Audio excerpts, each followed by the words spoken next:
Good morning, students. Today we will discuss about the chapter The Rise of Nationalism in Europe.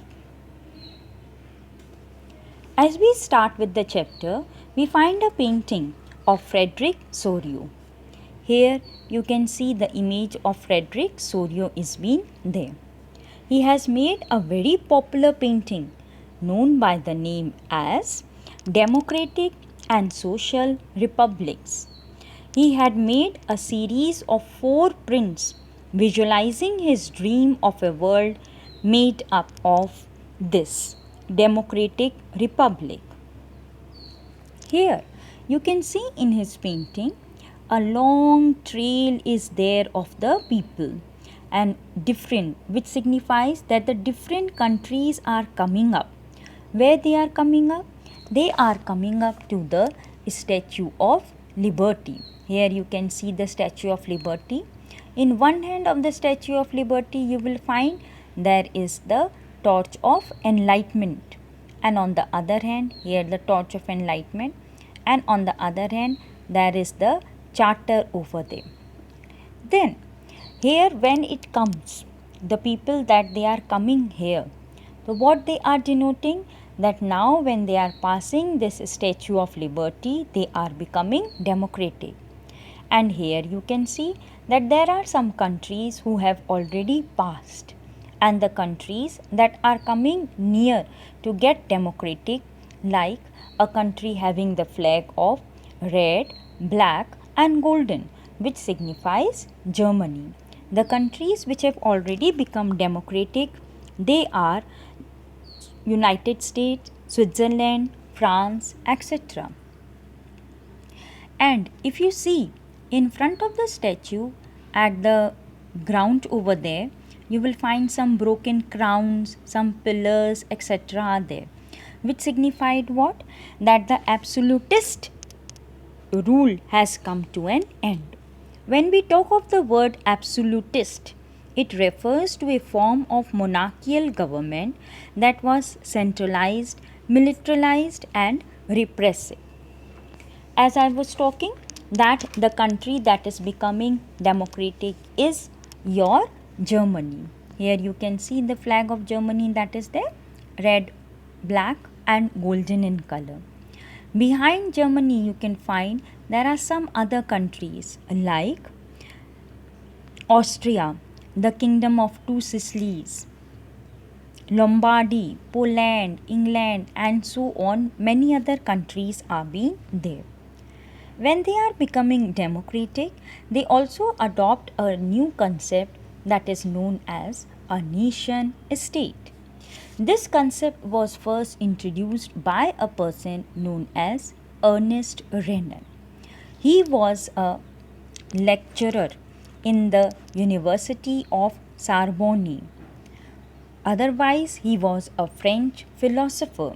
He gave the definition for the nation state.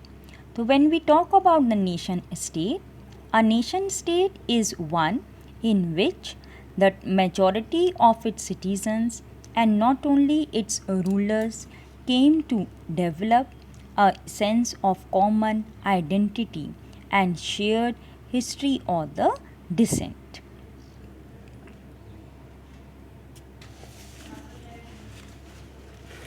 The French Revolution and the idea of the nation. It came up with the French Revolution, which took place in 1789. This picture you all must be knowing. This is the picture of Bastille, and Bastille at that time in France was being considered a symbol of despotic rule. Similar kind of a prison was being made in Germany also.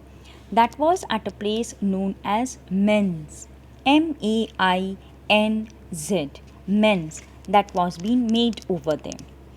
Both these pictures were being demarcated by a journalist known as Andreas Rebmann, who had designed it on the cover of the German Almanac.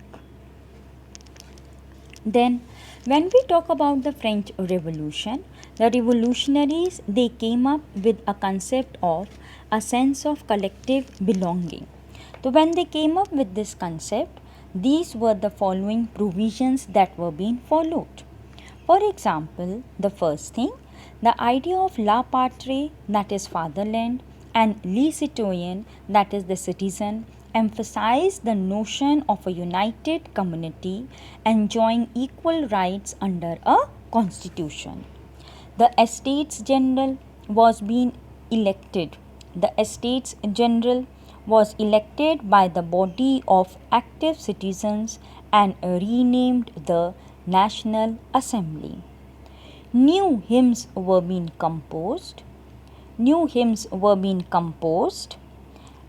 Oaths taken and martyrs were commemorated. A centralized administrative system was put in place and it formulated uniform laws for all the citizens. Internal custom duties were being abolished.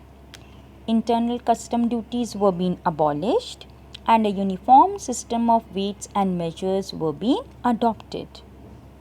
In this way, a sense of collective identity was being followed by the French revolutionaries. The main idea to follow it was to liberate the people of Europe from despotism, in other words, to help other peoples of Europe to become nations. Napoleon, when he started ruling in near about 1804, he started ruling. He came up to whichever countries that were under his position, he followed a pattern over there which came to be known as Napoleonic Code. Here you can see the image of Napoleon Bonaparte. And this Napoleonic Code was being followed in 1804. It also was called by the other name Civil Code. It did away with all the privileges that were being based on birth, established equality before the law, and secured the right to property. He simplified the administrative divisions, abolished the feudal system, and freed peasants from serfdom and manorial dues. In the towns, guild restrictions were being removed over them. Transport and communication system were being improved. Peasants, artisans, and new businessmen enjoyed newfound freedom. But this system also had some drawbacks. The first drawback that is there, the administrator was not coping with the system. They did not go hand in hand with the political freedom. There was increase in the taxation and there was control over the censorship. There was forced conscription of people in French army. When we talk of the word conscription, that means the recruitment of the people.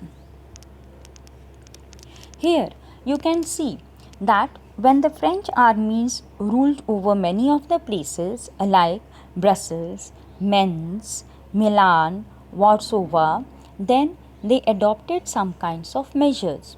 This is a picture that is being taken from Germany, from a place known as Zweibrücken. They are trying to plant the tree of liberty. Here you can see these are the French people. How we can identify? By the dress that they were wearing over them. But these French soldiers, they have been portrayed as oppressors, as they are seizing a peasant's cart over here, then harassing some young women, and then forcing a peasant to kneel down.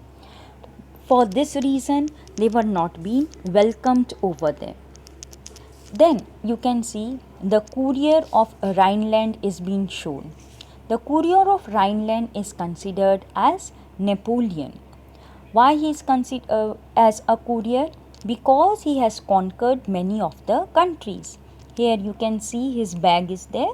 This bag which is showing that he has conquered the countries, and the papers that are flowing from his back are the countries now who do not want to adopt whatever policies were there. That is why when he was returning from Rhineland at a place known as Leipzig, he was being shown as leaving many of the areas. Now, where is this area Rhineland? Here you can see that the river Rhine is going, and the area near the river Rhine is called as Rhineland. It is situated in Germany. Again you can see here also in a clear more picture, here is river Rhine and the land near it is called as the Rhineland. Thank you class. Now we will proceed with the next section in the next video.